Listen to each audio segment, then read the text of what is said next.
بسم الله الرحمن الرحيم عما يتساءلون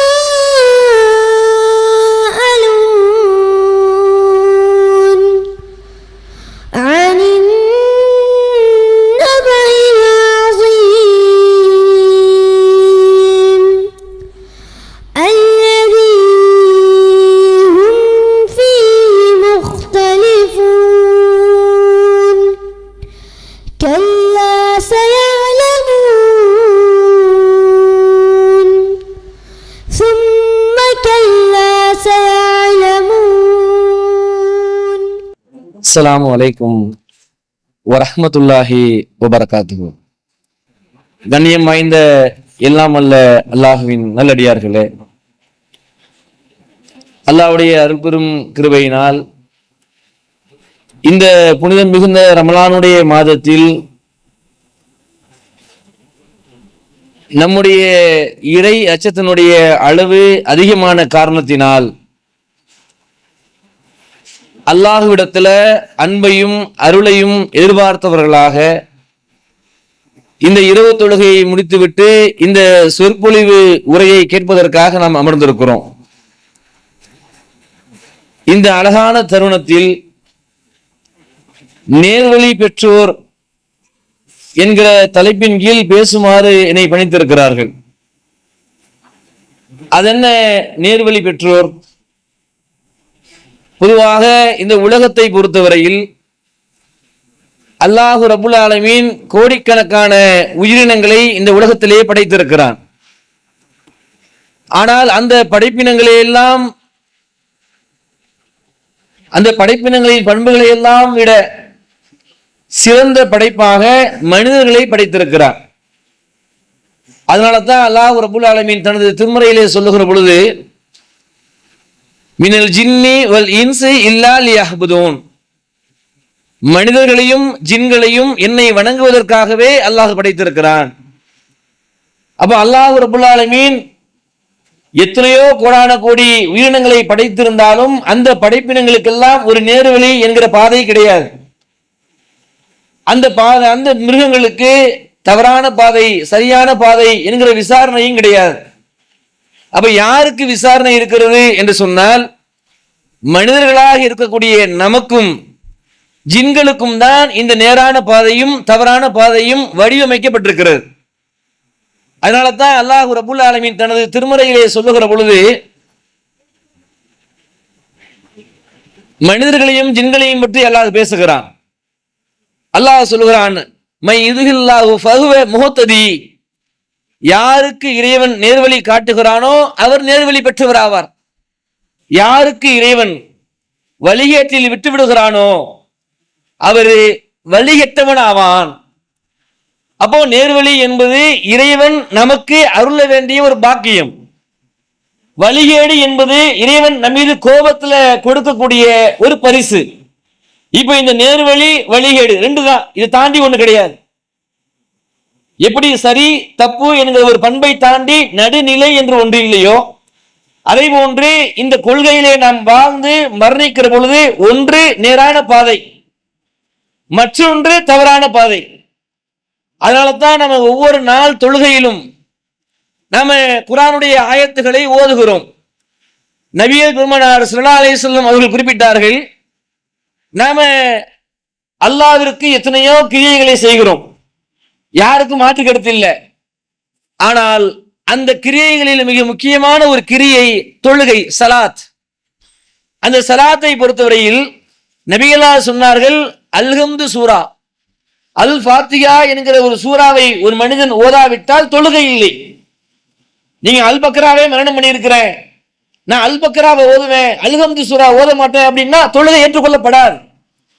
அந்த அல்ஹம்து சூறாவில் சொல்லப்படுகிற எத்தனை ஆண்டுகளாக நம்ம ஓதிக்கொண்டிருக்கிறோம். இங்கே அமர்ந்திருக்கிற இதை கேட்கிற ஒவ்வொருத்தருமே அல்ஹம்து சூரா தெரியாத ஒரு நபரு இந்த சபையில் கட்டாயம் இருக்க மாட்டார். ஆனால் அல்ஹம்து சூராவில் நாம் என்ன சொல்லுகிறோம்? தொழுகையில் நிற்கிறோம். நபிகளார் சொன்னார்கள், ஒரு அடியான் தொழுகையில் நிற்கிற பொழுது இறைவனோடு உரையாடுகிறான். நாம இன்னைக்கு தொழுகை எப்படி நினைக்கிறோம்னா ஒரு கடமையா பார்க்கிறோம், ஒரு சடங்கா பார்க்கிறோம். இது சடங்கு இல்ல, எனக்கும் என்னை படைத்த என் இறைவனுக்குமான ஒரு உரையாடல். அல்லாஹ் ரப்புல் ஆலமீன் திருமறையில நாம் அதை புரிந்து கொள்வதற்காக பல இடங்களிலே சொல்லி காட்டுகிறான், வானத்தையும் பூமியையும் மலைகளையும் மனிதனுக்காக நான் படைத்திருக்கிறேன். இன்னைக்காவது யோசிச்சு பார்த்திருக்கிறோமா? நம்முடைய ஒவ்வொரு நாள் அன்றாட வாழ்க்கையில் பல கவலைகளையும் சிந்தனைகளையும் இந்த உலகத்தினுடைய மோகத்திலேயே மூழ்கி இருக்கக்கூடிய நாம், இறைவன் நமக்கான ஒரு செயலை பற்றி குர்ஆனிலே சொல்லுகிறான். நீ அல்லாஹ்வை புரிந்து கொள்ளணும் அப்படின்னா, அல்லாஹ்வை சிந்திக்கணும் அப்படின்னா, முதல்ல இந்த உலகம் ஏன்னு சிந்திக்கணும். அதுக்கு அல்லாஹ் பதில் தருகிறான். வானத்தை முகடாகவும் பூமியை விரிப்பாகவும் தண்ணீரை அவன் அருந்துகிற ஒரு நீராகவும் நான் மனிதர்களுக்காக வழங்கி இருக்கிறோம்ங்கிறான். அப்ப அப்படிப்பட்ட என் இறைவன் இடத்துல நான் நிக்கிறேன்ல, இந்த உலகத்துல எந்த விதமான உதவிகளும் கிடைக்காத பட்சத்துல நாம நமக்குள்ள உள்ள வார்த்தைகளை பேசிக் கொள்ளணும். என்ன வார்த்தை? அட போடா, இந்த உலகமே எனக்கு தான், கடல் எனக்கு தான், பூமி எனக்கு தான், இந்த இடத்துல வேண்டுமானால் நான் சொந்தம் கொள்ள முடியாது, ஆனால் இந்த பூமி மிக விரிந்திருக்கிறது, எங்கு சென்றாலும் என்னால் வாழ முடியும். அப்ப இப்படிப்பட்ட இறைவனுக்கு முன்னாடி நான் நிக்கிறேன் அப்படின்னா, நபிகளார் சொன்னார்கள், அல்ஹம்து சூரா, அல்ஹம்துலில்லாஹி ரப்பில் ஆலமீன், அர் ரஹ்மானிர் ரஹீம், மாலிகி யௌமித்தீன், இய்யாக நஅபுது வ இய்யாக நஸ்தஈன். முதல்ல அல்லாஹ்வை நம்ம புகழ்கிறோம். எல்லா புகழும் அகிலத்தை படைத்து பரிபாலிக்கிற என் இறைவா உனக்கே புகழ் அனைத்தும். அர் ரஹ்மானிர் ரஹீம், நீ அளவற்ற அருளாளன், நிகரில்லாத அன்புடையவன். மாலிகி யௌமித்தீன், நீதான் அல்லாஹ் நியாய தீர்ப்பு நாளின் அதிபதி. இந்த உலகத்துல எவனாலையும் சரியான ஒரு தீர்ப்பை கொடுக்க முடியாது. இய்யாக நஅபுது வ இய்யாக நஸ்தஈன், நாங்கள் உன்னையே வணங்குகிறோம், உன்னிடமே உதவி தேடுகிறோம் சொல்லிவிட்டு அடுத்து வருகிறோம். இங்கதான் முக்கியமான செய்தி. இஹ்தின ஸிராத்தல் முஸ்தகீம், அல்லாஹ் புகழ வேண்டிய வார்த்தையை புகழ்ந்துட்டோம். அல்லாஹ்வை எப்படி கண்ணியப்படுத்தணுமோ அந்த வார்த்தையை அல்லாஹ் சொல்லி கொடுத்தானோ அதை சொல்லிட்டோம். அடுத்து அல்லாஹ் சொல்லுகிறான், இஹ்தின ஸிராத்தல் முஸ்தகீம், இறைவா எங்களை நேரான பாதையில் வழிநடத்து. ஸிராத்தல் லதீன அன்அம்த அலைஹிம் கைரில் மக்தூபி அலைஹிம் வலல்லாலீன். அந்த நேரான பாதை எது தெரியுமா? யாரெல்லாம் உன்னால் கோபிக்கப்படாமல் இருந்தார்களோ, யாரெல்லாம் வழி தவறி செல்லாமல் இருந்தார்களோ அவர்கள் வழி. அதுக்குதான் எல்லாருமே சொல்றோம் ஆமீன், அப்படியே ஆக்கி இறைவா. அந்த நேரான பாதை எது நம்ம புரிந்து கொண்டோமா? அல்லாஹ் ரப்புல் ஆலமீன் திருமறை குர்ஆனில் அந்த பாதைகளை ஒரு தாய் சொல்லுகிறார். நாம தான் அதை புரிஞ்சுக்கிறது இல்லை, அதை தேடுறது இல்லை. நம்ம வாழ்க்கையில நம்ம எங்க போயிட்டு இருக்கிறோம் நமக்கு தெரியல பலருக்கு. நாம என்ன நினைச்சிட்டு இருக்கோம் தெரியுமா?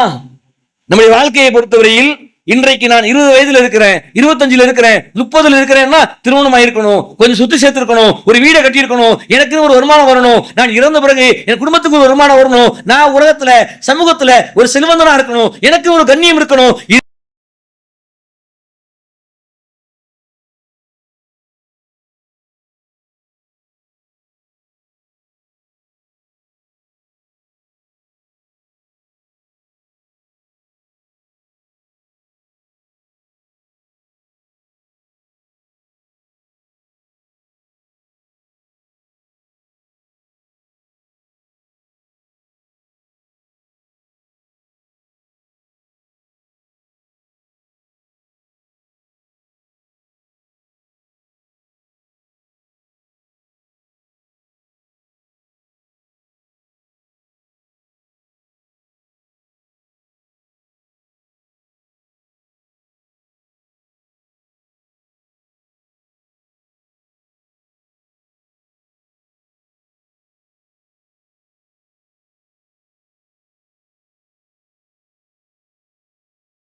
இதுதான் என் பாதை அப்படின்னு பலர் வடிவமைச்சு வாழ்ந்துட்டு இருக்கிறோம்.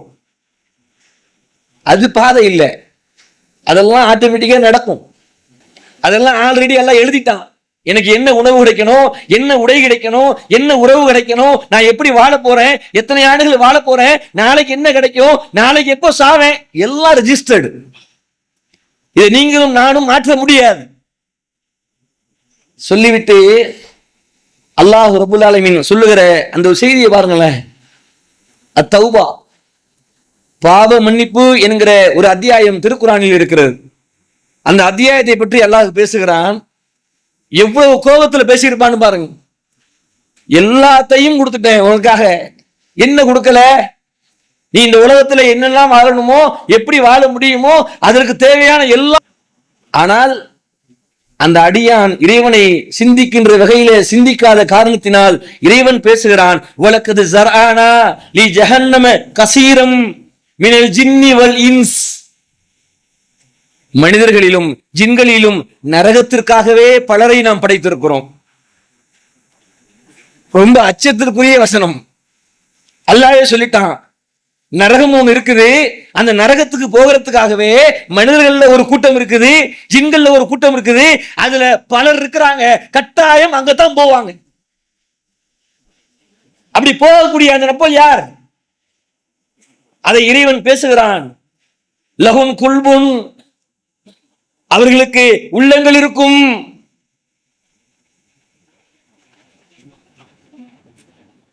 சொல்லிவிட்டு இறைவன் சொல்லுகிறான், ஆனால் அந்த உள்ளத்தை கொண்டே அவர்கள் எதையும் தெரிந்து கொள்வதில்லை. வலகும் ஐனூன், அவர்களுக்கு பார்வைகள் இருக்கும். லா யுப்சிரூன், அந்த பார்வைகளை கொண்டு எது சரி எது தப்பு எது நேர்வழி பார்ப்பதில்லை. வலகும் அதானும், அவர்களுக்கு காதுகள் இருக்கும். லா யக்ஸவுன பிஹா, ஆனால் அந்த காதுகளை கொண்டு அவர்கள் கேட்பதும் இல்லை.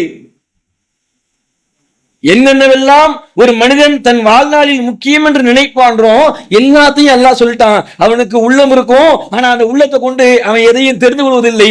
அவனுக்கு பார்வை இருக்கும், அந்த பார்வையை கொண்டு எது சரி எது தப்பு என்று பார்ப்பதில்லை. அவனுக்கு காதுகள் இருக்கும், அந்த காதுகளை கொண்டு எது சரி எது தவறு அதையும் அவன் கேட்பதில்லை. சொல்லிவிட்டு அல்லாஹ் சொல்ற வார்த்தையை போடுங்க, உலாயிக கல் அன்ஆம், அவர்கள் கால்நடைகளை போன்றவர்கள். சொல்லிவிட்டு பல்கும், இல்லை இல்லை அதை விட வழிகட்டவன். அந்த மனுஷனை பத்தி மிருகத்தோட ஒப்பிட அல்லாஹ்வுக்கு பிடிக்கல. ஏன்? அந்த மிருகத்துக்கு என்ன ப்ரோக்ராம் சொல்லப்பட்டிருக்கிறதோ அது அதுபடி நடக்குது. மனுஷன் அப்படி இல்ல. அவனுக்கு உள்ளத்தை கொடுத்திருக்கிறேன், பார்வையை கொடுத்திருக்கிறேன், காதுகளை கொடுத்திருக்கிறேன், இதை கொண்டு அவன் ஏன் சிந்திக்கவில்லை? சொல்லிவிட்டு அல்லாஹ் பேசுகிறான் அதே வசனத்துல, உலாயிக ஹுமுல் ஹாஷிரூன், அவன் அலட்சியம் செய்வதாக இருக்கிறான். இங்கே சொல்லப்படுறவங்க எல்லாம் இணை வைக்கிறவங்க இல்லை, நல்லா புரிஞ்சுக்கணும். இங்கே அல்லாஹ் பேசக்கூடிய இந்த நரகத்துக்குரியவர்கள் யார் என்று சொன்னால், அல்லாஹ் என்றால் தெரியும், மறுமை என்றால் தெரியும், தூதர் என்றால் தெரியும். அதே வசனத்துல அடுத்து அல்லாஹ் பேசுகிறான், நபியே இஸ்தக்ஃபிர் லஹும், நீங்க பாவ மன்னிப்பு தேடுங்க. வலா அஸ்தக்ஃபிர் லஹும், அல்லது பாவ மன்னிப்பு தேடாம இருங்க. சொல்லிவிட்டு அன் யஸ்தக்ஃபிருல்லாஹ் சபீன மர்ரத்தன், அல்லது நீங்க 70 தடவை அவனுக்காக உட்கார்ந்து இறைவா அவன் பாவத்தை மன்னிச்சிருன்னு நீ கேட்டாலும் வலகும், கண்டிப்பா அல்லாஹ் அவனை மன்னிக்க மாட்டான். நபிகள் நாயகம் ஸல்லல்லாஹு அலைஹி வஸல்லம் துஆ ஒருபோதும் மறுக்கப்படாது. ஆனா அல்லாஹ் சொல்லுகிறான், நபியே நீ சில மக்களுக்காக நீ பாவ மன்னிப்பு கேளு, அல்லது கேட்காம போ. இல்ல நான் கண்டிப்பா என் மக்களுக்காக நான் கேட்பேன், என் உள்ளம் ஏற்றுக்கொள்ளல அப்படின்னு நீ 70 தடவை உட்கார்ந்துக்கிட்டு யா அல்லாஹ் அவனை மன்னிச்சிருன்னு நீ கேட்டாலும் நான் கண்டிப்பா மன்னிக்க மாட்டேன். ஏன் தெரியுமா? இறைவன் பேசுகிறான், அவன் யார் என்றால் ذَلِكَ بَيْنَهُمُ பில்லாஹி வ ரசூலிஹி, அவன் அல்லாஹ்விற்கும் அல்லாஹ்வுடைய தூதருக்கும் மாறு செய்கிறான். எப்படி கேட்ப?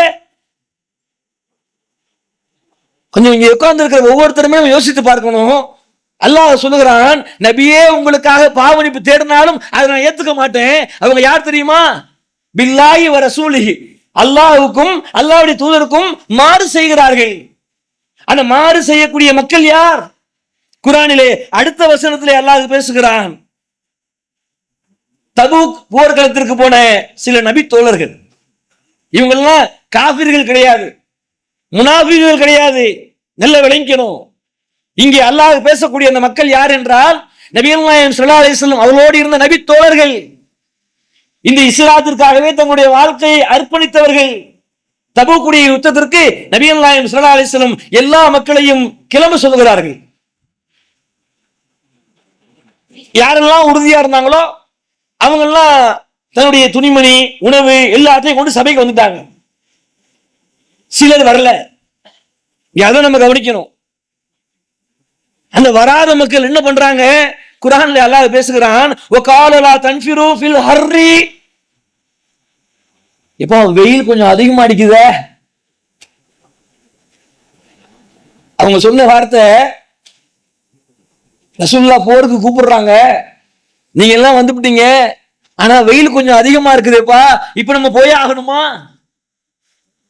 அவர்கள் யாருன்னு அல்லாஹ் சொல்லுகிறான், பி அம்வாலிஹிம் வ அன்ஃபுஸிஹிம் ஃபீ ஸபீலில்லாஹ். அவர்கள் அல்லாஹ்வுடைய பார்வையில செல்வத்தை செலவிடவும் விரும்பல, அல்லாஹ்வுடைய பாதையில தன் உயிரை விடவும் விரும்பல.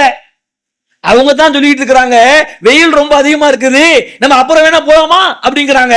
இறைவன் பேசுகிறான், குல் நபியே நீங்கள் சொல்லுங்கள், நாரு ஜஹன்னம அஸத்து ஹர்ரன். நரகத்துடைய நெருப்பு இதை விட அதிகமா இருக்கும்பா, எப்போ சொல்லுங்க. அல்லாஹ் இவங்க யாரு? காஃபிர்களா? இஸ்லாத்தை ஏற்றுக்கொண்டு ஒரு போர்க்களத்திற்கு நபிகள் நாயகம் ஸல்லல்லாஹு அலைஹி வஸல்லம் வர சொல்லுகிற பொழுது வெயிலை காரணம் காட்டி வராமல் இருந்தவர்கள். சொல்லிவிட்டு அல்லாஹ் சொல்லுகிறான், லவ் கான யஃகஹூன். அவர்கள் இதை புரிந்து கொள்ள வேண்டாமா? இந்த உயிர் யாருங்க? எனக்கு இருக்கிற என்னுடைய உயிர், இங்க உட்கார்ந்து இருக்கிற உங்களுடைய உயிர், இந்த உலகத்தில் வாழுகிற ஒவ்வொரு மக்களுடைய உயிர் நம்மளுடையதா? நான் உரிமை கொண்டாடுறதுக்கு? என் இறைவன் இந்த உயிரை நமக்கு கொடுத்து அனுப்பியது அவன் பாதையில் வாழணும், அவன் சொல்றதை கேட்கணும், அவனுக்காக சாகணும், அதோட முடிஞ்சு போச்சு. அதை விளங்கித்தானே அஷ்ஹது அல்லா இலாஹ இல்லல்லாஹ், வணக்கத்திற்குரியவன் அல்லாஹ்வை தவிர யாரும் இல்லை, அஷ்ஹது அன்ன முஹம்மதர் ரசூலுல்லாஹ். நபிகள் நாயகம் ஸல்லல்லாஹு அலைஹி வஸல்லம் அல்லாஹ்வுடைய தூதர்னு நம்ம சத்திய பிரமாணம் பண்றோமே, கலிமா சொன்னோமே. சொல்லிவிட்டு அல்லாஹ் சொல்லுகிறான், அந்த மக்கள் எப்படிப்பட்டவங்க தெரியுமா? கடும் கோபத்தை அல்லாஹ் வெளிப்படுத்தினான். அவங்க நினைச்சுக்கிட்டு இருந்தாங்க, மக்கள்லாம் கிளம்பி போன உடனே எப்பா எப்படியோ தப்பிச்சிட்டோம், நம்மள ரசூலுல்லாஹ் கூப்பிடல, நம்ம ஏதோ சில சாக்கு போக்குகளை சொல்லி இங்கேயே இருந்துட்டோம். அந்த மக்கள் மகிழ்ச்சி அடைகிறாங்க. உடனே அல்லாஹ் பதில் தருகிறான், நபியே இந்த போருக்கு வராமல் சால் சாப்புகளை சொல்லிக் கொண்டு உள்ளூரில் இருந்து கொண்டு சென்றவர்களை பற்றி நகைப்போடு சிரித்து கொண்டிருக்கிறார்கள். அவர்களிடத்தில் நீங்கள் சொல்லுங்கள், அவர்கள் செய்த காரணத்திற்காக குறைவாகவே சிரிக்கட்டும், அதிகமாக அலட்டும். முடிய போது அவனுக்கு வாழ்க்கைங்கிறான். உங்கள் அஸ்னான் மல்டி ஸ்பெஷாலிட்டி பல் மருத்துவமனை. பல் மற்றும் வாய் சம்பந்தப்பட்ட அனைத்து விதமான நோய்களுக்கும் எங்களிடம் சிறப்பு சிகிச்சை அளிக்கப்படும். அஸ்னான் மல்டி ஸ்பெஷாலிட்டி பல் மருத்துவமனை, கலெக்டர் அலுவலகம் அருகில், நாகர்கோவில். நீங்கள் அனாதை குழந்தைகளை ஆதரிக்க விரும்புகிறீர்களா? தந்தை இழந்து தரமான உணவின்றி, நல்ல உடைகளின்றி, சரியான வழிகாட்டுதலின்றி அனாதைகளாக வாழும் இந்த குழந்தைகளுக்கு உதவும் கரங்கள் தான் தாருல் இல்ம் உதவும் கரங்கள். அல்லாவின் உதவியால் 2010 10 குழந்தைகள் என்று ஆரம்பிக்கப்பட்ட இந்த உதவும் கரங்கள் சமூகத்தில் கவனிப்பாரற்று அதிகரித்து வரும் அனாதை குழந்தைகளை கருத்தில் கொண்டு தற்போது 160 குழந்தைகளுக்கு மேல் பொறுப்படுத்தி செயல்பட்டு வருகிறது. இவர்களின் கண்ணீரை துடைத்திட நீங்கள் தாராளமாக உதவுங்கள். உங்கள் ஜகாத் மற்றும் சதக்காவை அனுப்ப வேண்டிய முகவரி தாருல் இல்ம், நம்பர் 64, பார்த்தசாரை தெரு, பழைய வண்ணாரப்பேட்டை, சென்னை 21. வெப்சைட் தாருல் இல்ம் hh.com. தொடர்புக்கு 9840725020 9600055060.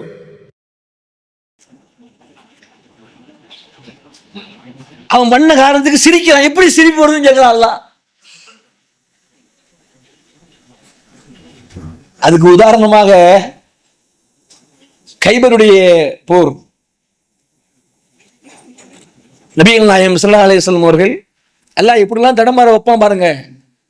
நாம நினைச்சுக்கிட்டு இருக்கிறோம் நமக்கு தௌஹீது உள்ளத்துல பதிஞ்சிருச்சு. எந்த ஒரு சூழ்நிலையிலும் இந்த கொள்கையை விட்டு நம்ம போக மாட்டோம், நம்ம நேரான பாதையில் இருக்கிறோம் அப்படின்னு நம்ம எல்லோருக்குமே ஒரு கனவு கோட்டை உள்ளத்திற்குள் இருக்கிறது. நபிகள் நாயகம் ஸல்லல்லாஹு அலைஹி வஸல்லம் காலத்திலேயும் சில சஹாபாக்களுக்கு இருந்தது. கைபருடைய ஒரு போர்க்களம். நபிகள் நாயகம் ஸல்லல்லாஹு அலைஹி வஸல்லம் போர்க்களத்திலே சண்டையிடுகிறார்கள். கடுமையான பாதிப்பு இருந்தாலும் வெற்றி கிடைச்சிருச்சு. வெற்றி கிடைச்ச உடனேயே எல்லோரும் தங்களுடைய அந்த பொருட்களை எல்லாம் எடுத்துக்கொண்டு, கனிமத்து பொருளை எடுத்துக்கொண்டு ஒவ்வொருத்தரும் ஒட்டகத்தின் மீது ஏறுகிறார்கள். ஏறுகிற பொழுது திடீரென்று ஒரு அம்பு வந்து ஒரு நபித்தோழருடைய நெஞ்சில பாய்ந்து அங்கேயே சாகிறார். ஷஹீத் அப்படின்ட்டாங்க சகாபாக்கள். ஏன்னா ஆல்ரெடி அந்த ஒட்டகங்கள்ல இறந்து போன பல பேரை தூக்கி போட்டிருக்கிறாங்க. உடனே இவருக்கு எங்கிருந்து வந்துச்சுன்னு தெரியல அம்பு. இறந்த உடனேயே சகாபாக்கள் என்ன பண்ணாங்க, அல்லாஹ்வுடைய தூதரே இதோ இன்னொரு ஷஹீது. அவங்க ரொம்ப நேசிச்சாங்க அந்த இதை. அல்லாஹ்வுடைய பாதையில் தான் உயிர் போகணும்னு ஒவ்வொரு நாளும் தவம் கடந்தார்கள். நம்ம அப்படி யோசிக்கிறோமா தெரியல. சகாபாக்களை பொறுத்தவரையில பல நபித்தோழர்கள் இருக்கிறார்கள். அவர்கள் தங்களுடைய வாழ்க்கையில எப்படியாவது என் உயிர் போர்க்களத்தில் எதிரிகளுடைய ஆயுதங்களால் என் கண், என் காது, என் மூக்கு, என் உடல், என் உள்ளம் எல்லாம் சிதைக்கப்படணும், அவன் குத்தி கிழிச்சு ஒண்ணுமில்லாம நம்ம ஆக்கிடணும். நாளை மறுமையில் அல்லாஹ் என்னை எழுப்புகிற பொழுது அப்படியே தான் எழுப்புவான். அப்பொழுது இறைவன் கேட்பான், உன் காதை யாருக்காக இழந்தாய், உனது உடல் உறுப்புகளை யாருக்காக இழந்தாய், உன்னை இப்படி சிதைத்திருக்கிறார்களே எதற்காக நீ சிதைக்கப்பட்டாய் என்று இறைவன் கேட்கிற பொழுது, இறைவா ஃபீ சபீலில்லாஹ், உன் பாதையில் நான் வந்திருக்கிறேன். அதை விரும்பினாங்க சகாபாக்கள். ஒவ்வொரு நாளும் சகாபாக்கள் சொல்றாங்க, அல்லாஹ்வுடைய தூதரே நிறைய ஷஹீது நம்மள்ட்ட, இப்போ ஒருத்தர் ஷஹீது அப்படின்னு நபிகளா சொன்னார்கள். ஃபின்னார், அவர் நரகத்துக்குரியவர். நாங்க கேட்ட சகாபாக்களுக்கு ஒரு நிமிஷம் ஆடி போயிடுச்சு. அல்லாஹ்வுடைய தூதரே அவர் தற்கொலை செய்யல, எங்க சபையில தான் இருந்தாரு, நாங்களும் பக்கத்துல நின்றுருந்தோம், இங்கிருந்தோ ஒரு அம்பு வந்துச்சு, அந்த அம்பு அவருடைய உள்ளத்தை தாக்கியது, அப்படியே தான் அங்க இறந்து கிடந்தாரு. இது எப்படி யார சொல்லலாம், நீங்கள் நரகத்துக்குரியவன்னு சொல்றீங்க அப்படின்னு நபிகளார் சொல்லுகிறார்கள், அவருடைய பையை திறந்து பாருங்கள். அவ்வளவுதான். அவருக்கு ஒரு பை இருக்குது, திறந்து பார்க்கிறாரு, உள்ளுக்குள்ள ஒரு போர்வை. அந்த போர்வை யாருடையது? எதிரிகள் இடத்துல இருந்து அங்கே ஒருத்தர் கொல்லப்பட்டு அவருடைய அந்த பொருள் கீழே விழுந்துச்சு. அந்த பொருளுக்கு பேரு கனிமத்து பொருள். அந்த கனிமத்து பொருள்ல நபிகள் நாயகம் ஸல்லல்லாஹு அலைஹி வஸல்லம் பங்கு போடாம யாரும் எடுத்துக்க கூடாது, இது இஸ்லாமிய சட்டம். ஆனால் அந்த நபித்தோழரு தனக்கு ஒரு போர்வை இல்லை என்கிற காரணத்தினால் எடுத்து வைத்துக் கொண்டார்.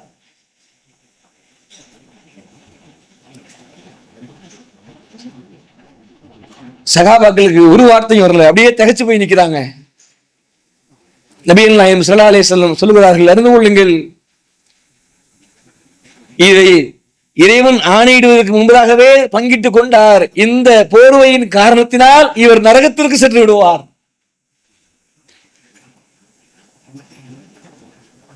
சொன்ன மாத்திரமே இன்னொரு நபித்தோழரு அங்கிருந்து வேகமா ஓடி விடுறார். சஹீஹ் புகாரில் வரக்கூடிய செய்தி.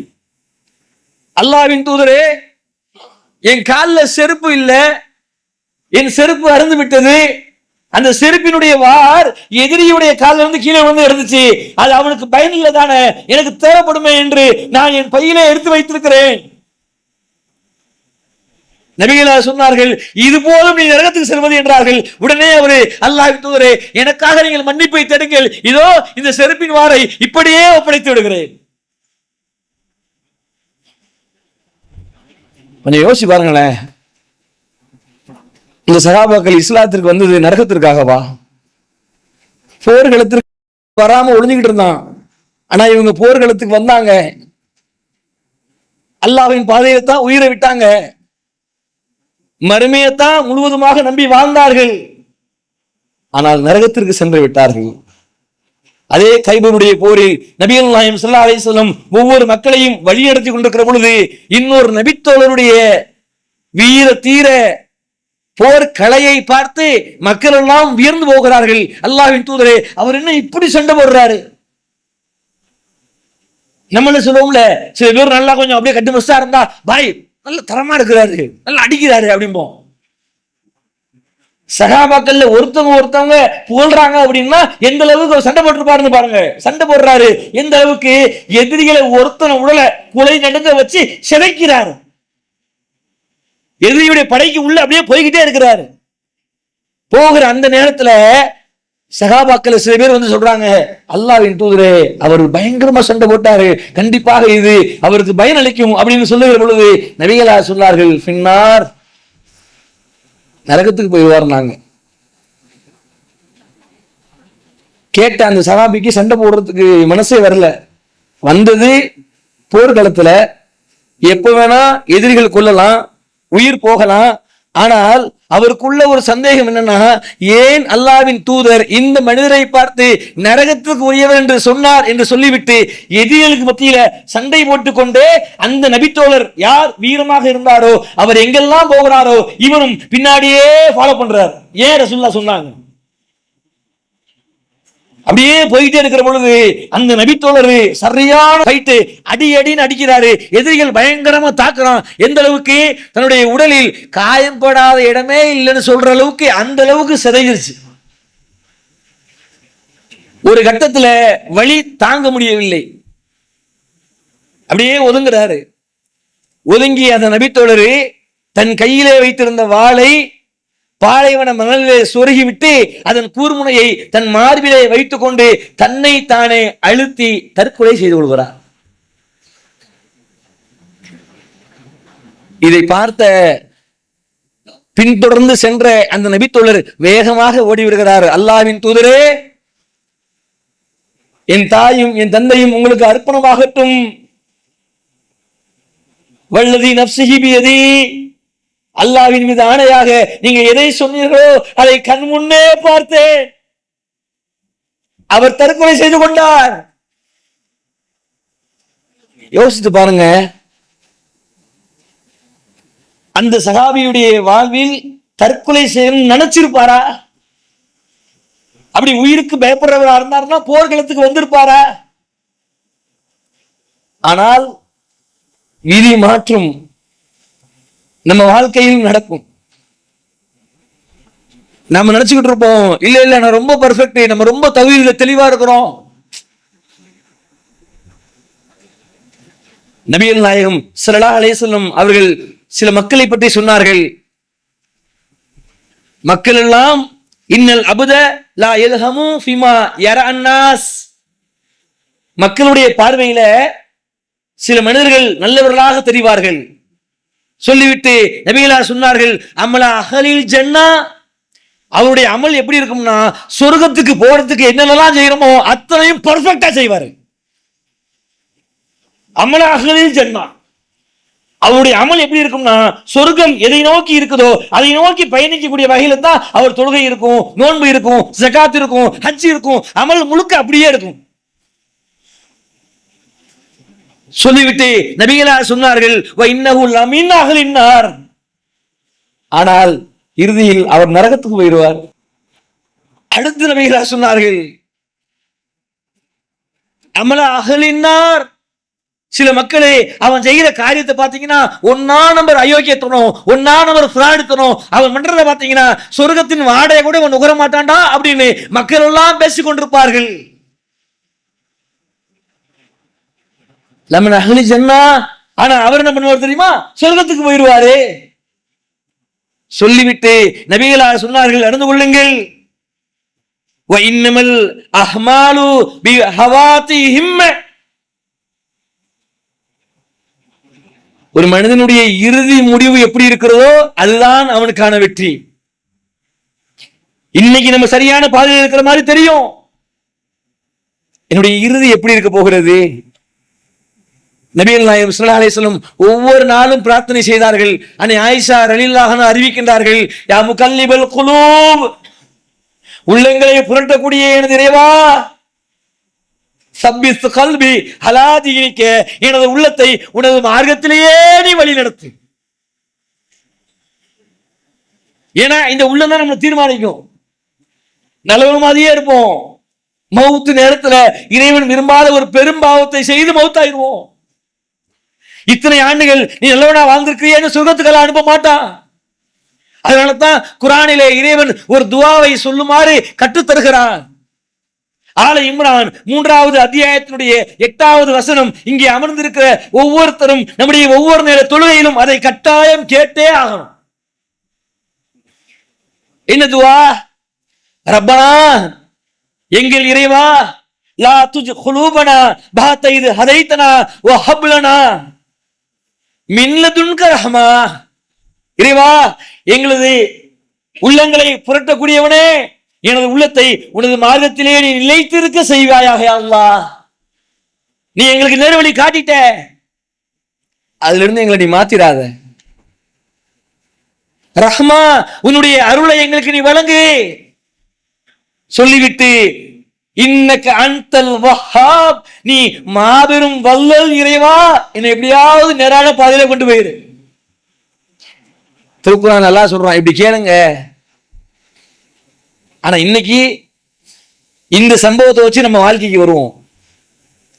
இங்க அமர்ந்திருக்கிற நம்ம ஒவ்வொருத்தருமே நாம் பருவமழை இந்த காலத்திலிருந்து இன்றைக்கு இந்த நிமிடம் வரை நேரான பாதையிலேயே என்னுடைய வாழ்க்கை பயணம் சென்று கொண்டிருக்கிறதுன்னு சொல்ல முடியுமா? அந்த சஹாபாக்கள் சில பேர் வெயில் அடிக்குதுன்னு போர்க்களத்துக்கு போகாம இருந்தாங்களே, நம்மளே எத்தனை பேர் தொழுகைக்கு வராமல் என் வியாபாரம் பாதிக்கும், என்னுடைய குடும்பம் பாதிக்கும், நான் அங்க போகணும் இங்க போகணும்னு இறைவன் மீது நாம் காட்டுகிற உச்சபட்சமான ஒரு அன்பு, அவனுக்கு செய்ய வேண்டிய ஒரு நன்றி தொழுகை. அந்த தொழுகையில் நம்ம எத்தனை நபர்கள் நான் உட்பட சரியாக இருக்கிறேன் சொல்ல முடியும்? இந்த உலகத்தில் எத்தனையோ செயல்பாடுகள் என்னை இறைவனை வணங்கடித்துக் கொண்டிருக்கிறது. அப்படி என்றால் என்னை இறைவன் வழி தவற செய்கிறானோ என்கிற அச்சம் நமக்கு வந்திருக்கிறதா? அல்லது ஒவ்வொரு நேர தொழுகையிலும் அல்லாஹ் இடத்துல எவ்வளவோ விஷயங்களை கேட்கிறோம். யா அல்லாஹ், நிம்மதியை கூடிய அல்லாஹ், பிள்ளையை கூடிய அல்லாஹ், செல்வத்தை கூடிய அல்லாஹ், இன்னும் ஆரோக்கியத்தை கூடிய அல்லாஹ், என் நோயை குணப்படுத்திய அல்லாஹ், கடல்ல இருந்து என்னை காப்பாத்திய அல்லாஹ், எல்லாம் கேட்கிறோம். கேளுங்கள், தவறில்லை. நாம் எத்தனை எங்களுக்கு நீ நேர்வழியை கொடுத்திருக்கிற, இந்த நேர்வழியில இருந்து எங்களை தடம்பொருளை வச்சிடாதே அல்லாஹ். இந்த உலகம் அற்பமானது, மறுமை நிரந்தரமானது. அந்த நிரந்தரத்தில் நான் வெற்றி பெற வேண்டும் என்றால் என்னை நேரான பாதையில் வழி நடத்து. எத்தனை பேர் கேட்டிருப்போம்?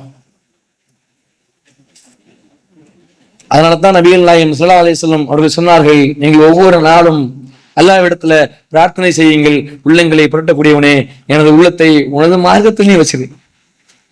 எந்த சூழலையும் நான் தடுமாறிடக்கூடாது.